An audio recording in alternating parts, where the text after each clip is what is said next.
इथे एका दोऱ्याच्या टोकाला एक स्टीलचा चेंडू बांधून मी लोलक बनवलाय आणि त्याला असं एकीकडे नेऊन मी सोडून देते. मग त्याच्या हेलकाव्याकडे लक्ष देऊया.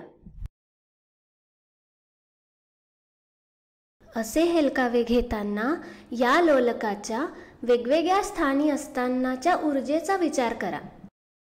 पण त्यापूर्वी आपण या लोलकाच्या 3 स्थिती A, B आणि C यांचा अर्थ स्पष्ट करून घेऊ. आणि या चेंडूच्या मूळ स्थितीतून म्हणजे B मधून आपण एक पिवळी रेषा काढली आहे. आता आपण असं म्हणू की ही पिवळी रेषा त्या चेंडूची उंची B या स्थितीला 0 आहे असं दर्शवते. पण हा चेंडू दुसऱ्या कुठल्याही स्थितीमध्ये असला तर B मधून जाणाऱ्या या रेषेच्या संदर्भात त्याची काही ना काही उंची आहे असे म्हणता येईल. चला तर आता सुरू करूया. मी इथपर्यंत नेऊन हा चेंडू सोडल्यावर तो झोका घेत दुसऱ्या बाजूला जातो आणि A या स्थितीमध्ये अगदी क्षणभरासाठी तो स्थिर होतो. त्या चेंडूला गती नसते आणि म्हणून त्या चेंडूची त्या स्थितीमधली पूर्ण ऊर्जा ही फक्त त्याच्या उंचीमुळे असते. ती उंची जी आपण B या स्थितीपासून मोजतोय. म्हणजेच A या स्थितीमध्ये त्या चेंडूची पूर्ण ऊर्जा ही गुरुत्वीय स्थितीज ऊर्जा आहे असे आपण म्हणू शकतो.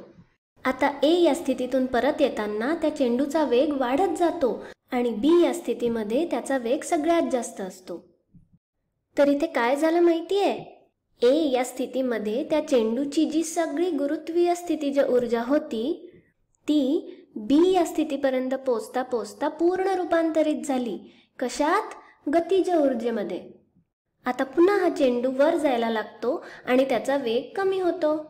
वेग कमी होत होत हा चेंडू C या स्थितीपर्यंत पोहोचतो आणि तिथे क्षणभरासाठी थांबतो.